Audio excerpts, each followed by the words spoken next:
J'ai réellement l'impression que ce Barça-là décide enfin de travailler convenablement, que ce soit sur les pistes des joueurs voulus pour le mercato, c'est très cohérent, je dirais même plus que cohérent, ou encore les nouvelles clauses concernant les jeunes joueurs, car on ne veut plus répéter les erreurs du passé avec tellement de jeunes joueurs qui sont sortis d'une manière qu'il fallait absolument tout faire pour éviter avant même qu'elle n'arrive. Ça veut dire qu'avant que le problème Draw arrive, le problème Xavi Simons à l'époque, etc., tous ces jeunes joueurs-là qui se sont éparpillés un peu à gauche, à droite, il fallait mettre en place un certain contrat, un certain nombre de matchs ou que sais-je, qui fait que ça active certaines clauses, donc ça cadenasse plus le joueur. C'est comme ça, c'est la vie. Tu es un jeune joueur prometteur, ils lui ont offert leur centre de formation, lui ont ouvert les portes, lui ont fait signer ses premiers contrats professionnels, ses premiers salaires monstrueux. Eh bien, si tu venais à nous quitter, nous aussi, on veut manger sur ton dos. C'est tout à fait normal. C'est une question de business. Bref, moi, ça me fait plaisir. Le Barça a mis en place une nouvelle politique de clauses.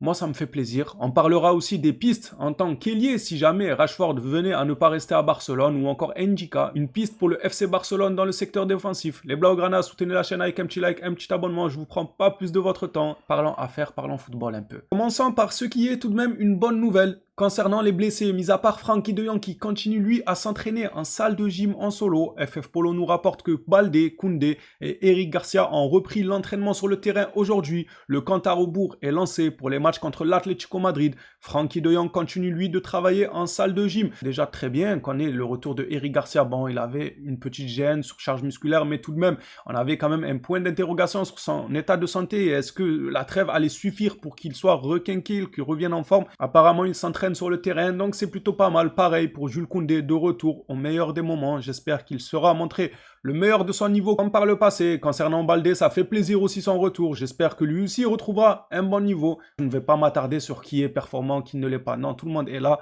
et le coach ensuite avisera selon les performances qui méritent de jouer ou bien qui méritent de rester sur le banc. Hier, on parlait de la piste Aslani. Eh bien, aujourd'hui, nous avons un extrait du joueur où il dit très clairement, très explicitement même, il rêve de jouer au FC Barcelone. Aslani déclare: mon plus grand rêve est Barcelone. Mon premier maillot était de Barcelone et j'ai toujours voulu jouer là-bas. Suarez, Messi, Neymar, Xavi, Iniesta, Busquets. J'ai toujours rêvé d'y jouer un jour. Oh, les noms qu'il a cités. Ah, on a un club quand même. Non, on pèse, on pèse, on pèse. De toute façon, vous me direz que ce soit en termes de joueurs, en termes de score historique. Bon, dans les deux sens. Ouais.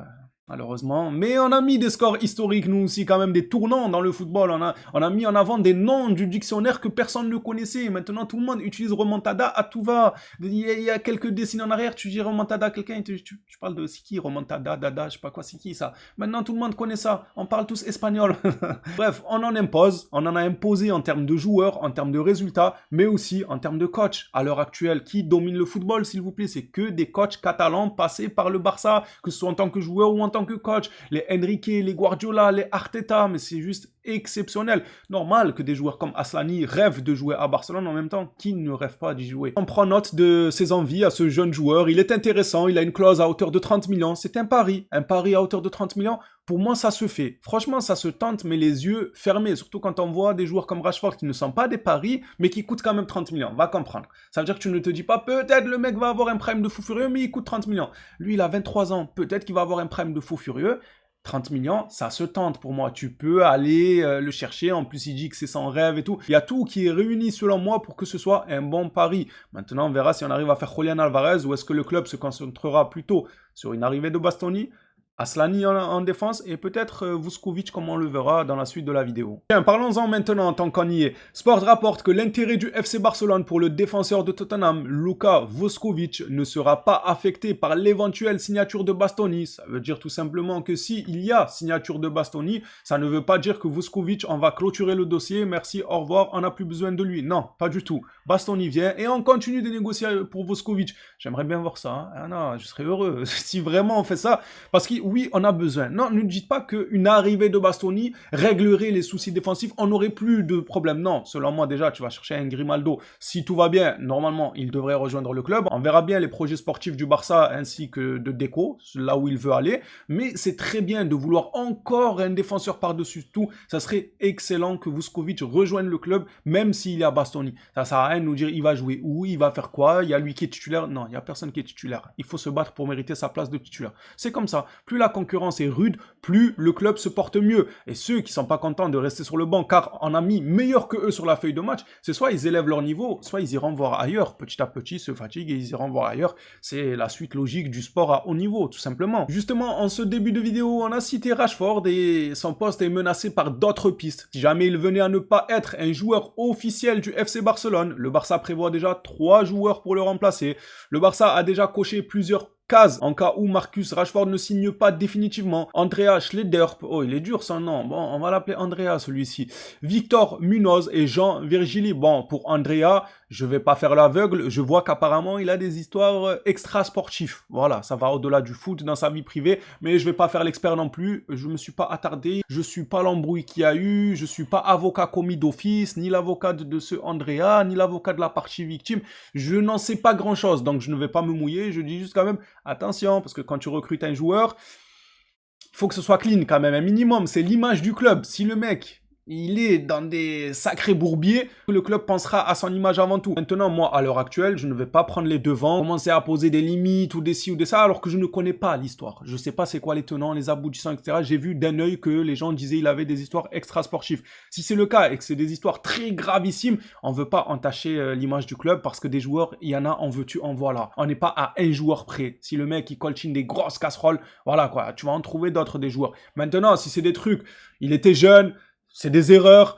Qui n'a pas fait d'erreurs, les gars? Vous n'allez pas me dire que vous, en tant qu'être humain, toute votre vie, c'est 10 sur 10. Parfait. Vous avez jamais manqué de respect à un tel, été dans des histoires avec un tel, je sais pas, bagarre, tout. N'oublions pas quand même, ça dépend de la nature de ces problèmes. Hein. Si c'est des problèmes très gravissimes, je l'ai dit, le club a une image à tenir et des joueurs, il y en a à l'appel. Donc, le Andrea a surveillé. Footballistiquement parlant, pas grand-chose à dire, il est excellent. Pour moi, c'est l'une des meilleures pistes possibles en tant qu'attaquant gauche. Lui, ainsi que le Lyonnais, là, Fofana, très bon aussi, très prometteur. Victor Munoz, lui, apparemment, il va être rapatrié par le Real Madrid. Oui, le Real veut l'acheter. Ils ont une clause de rachat qui s'élève à 8 millions d'euros. En plus, le joueur, de ce que j'ai cru comprendre, il aimerait bien retourner au Real. Bah écoute, bon vent, de toute façon, nous on le voulait pas les gars. Non, il est bon Victor Munoz, mais c'est pas non plus le joueur générationnel, faut se calmer. Et on a aussi Jean Virgili, pareil. Franchement, il est bon, mais c'est pas non plus le joueur générationnel, on va pas se mentir. Pour la profondeur de banc, pourquoi pas? Maintenant, tu vas me dire titulaire pour aller titiller Rafinha.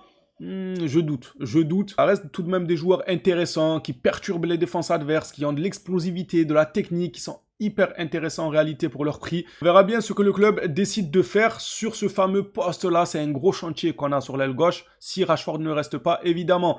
Ndika est l'option numéro 2 du Barça en cas d'échec sur le dossier Alessandro Bastoni. Qu'est-ce que cette nouvelle vous procure comme sensation, les Blaugrana? Dites-moi tout, de vous à moi. Si on ne fait pas Bastoni et qu'on se prend Ndika, est-ce que ça vous va ou... Pour moi, je trouve que en fait, l'ascenseur là, il retombe de loin. Je ne dis pas que Ndika, il est mauvais, il est bon même. Moi, la vérité, il vient au Barça, c'est pas le scandale du siècle. Ndika, c'est un bon défenseur, sérieusement. Seulement, quand on me parle de Bastoni, je m'attends pas à passer de Bastoni à Ndika. Voilà, toute proportion gardée, hein. Je ne dis pas que l'un est hyper nul. Non, il n'est pas nul. Maintenant, on a parlé de Bastoni. Vous avez commencé à nous rendre plus optimistes qu'on ne l'était il y a quelques mois, moi le premier, en vous disant que ça va être compliqué ce dossier, je le vois pas du tout quitter l'Italie, etc., il va rester à domicile. Vous avez commencé lors de ces dernières vidéos à me donner espoir, à me dire « Ah, attention, il y a peut-être moyen. Il y a peut-être moyen de moyenner quelque chose. » Au final, on me dit « Ouais, si on le rate, on va sur Ndika. » Oh, faut savoir au bout d'un moment. Ne nous parlez pas, nous mettez pas l'eau à la bouche avec Bastoni et tout. Et dites-nous, on va directement sur Ndika parce que les moyens du club. D'ailleurs, Ndika, il est coté à combien? Je sais pas, il est de combien sa valeur marchande à l'heure actuelle. Ça dépendra de ça. Ça dépendra de son prix pour savoir s'il est intéressant ou pas. En tout cas, sportivement parlant, ça reste un bon défenseur quand même, Ndika. Je veux tout de même vous entendre sur le sujet. Qu'est-ce que vous en pensez? Est-ce que vous serez déçus? Pour ma part, c'est ça en fait. Il y aura de la déception de rater Bastoni et se rapatrier sur un autre défenseur. Voilà. Il y aura une grande déception parce que je commence petit à petit à avoir de l'optimisme sur ce dossier. Ne vous en faites pas pour moi tout de même, je garde du recul pour ne pas tomber de très très haut les gars. Je garde quand même en tête que ça reste un dossier compliqué, malgré ce que les journalistes nous sortent comme quoi c'est bon, il va sortir pour 60 millions, le Barça négocie, l'Inter veut vendre, tout ça, c'est des belles paroles j'ai envie de dire. Maintenant il y a les paroles et les actes. tant qu'il n'a pas signé. Je garde quand même du recul sur le dossier Bastoni. Passons à Dani Olmo. Et les autres là-bas, là, ils s'intéressent à lui. El Katia suit de très près la situation de Dani Olmo. Des émissaires du club saoudien se sont déplacés pour l'observer, mais aucune offre n'a été transmise aux joueurs ou au club. L'international espagnol est heureux à Barcelone et n'envisage absolument pas un départ. Le club compte également sur lui pour le futur. Je pense que le club compte sur lui sur le futur à demi-mesure. Ça dépend combien on reçoit pour tes côtelettes, je pense.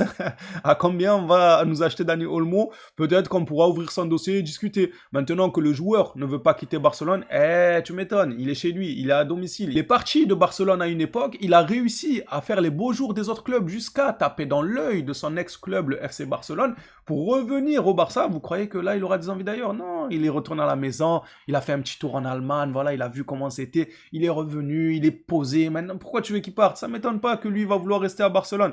Maintenant, côté sportif, vous savez ce que je pense du joueur. Il peut être extraordinaire comme être dans l'ombre pendant plusieurs matchs. En termes de régularité, c'est pas le meilleur. En cas de bonne offre, moi je ne le retiendrai pas. Ceci dit, j'ai hâte tout de même qu'il gagne en régularité, parce que s'il gagne en régularité, pour de bon, il y a très peu de joueurs qui s'assoient à sa table. Genre vraiment, très peu de joueurs peuvent regarder Dani Olmo dans les yeux s'il arrive à faire, vous savez, le genre de match où il est en feu, où chaque toucher de balle, il te fait une rotation magique, une petite talonnade, un tir de 25 mètres. Il est en feu dans certains matchs. S'il arrive à faire ça sur plusieurs matchs dans la régularité, très peu de joueurs de ballon s'assoient à sa table. On finit justement par les nouvelles clauses appliquées par Barcelone. Nouvelle clause au Barça pour les jeunes. Contrat juvénile, 6 millions. Début en Youth League, 8 millions. Début en équipe B, 10 millions. Ça grimpe, hein. Début en équipe A, 15 millions. Contrat Barça B, 20 millions. Dès que tu rafles un contrat en Barça B, voilà, t'es content. Je fais partie de l'équipe B du FC Barcelone. À mon jeune âge, c'est déjà bien. Oui, ok, tu vaux 20 millions directement. Si quelqu'un veut venir toquer à la porte pour t'acheter, ça sera 20 millions et pas moins. C'est excellent. 5 matchs en équipe A, c'est 25 millions. 10 matchs en équipe A, c'est 30 millions. Et 15 matchs en équipe A, c'est 100 millions. Franchement, moi, je suis totalement en accord avec ce genre de décision. Il faut essayer de sécuriser les jeunes. Non pas qu'on soit une prison, mais comme je l'ai dit, sportivement parlant, c'est donnant-donnant. Moi, je te donne mes infrastructures, mes médecins, tout ce dont tu as besoin pour être à l'aise dans ta vie et commencer à évoluer dans le football. Au final, si tu pars, tu me tournes pas le dos comme si on ne se connaissait pas. C'est pas comme ça. Je mange sur tes côtelettes 15, 20, 10 millions, ça dépend ce que tu auras joué et produit. Moi, j'aime bien. Dites-moi maintenant votre avis dans les commentaires parce que oui, c'est déjà la fin de cette vidéo actualité. Merci à tous ceux qui l'auront suivi jusque-là. La vidéo est terminée, mais le débat continue dans l'espace commentaire. On s'attrape à la prochaine sur le Barça. D'ici là, prenez soin de vous les phénomènes.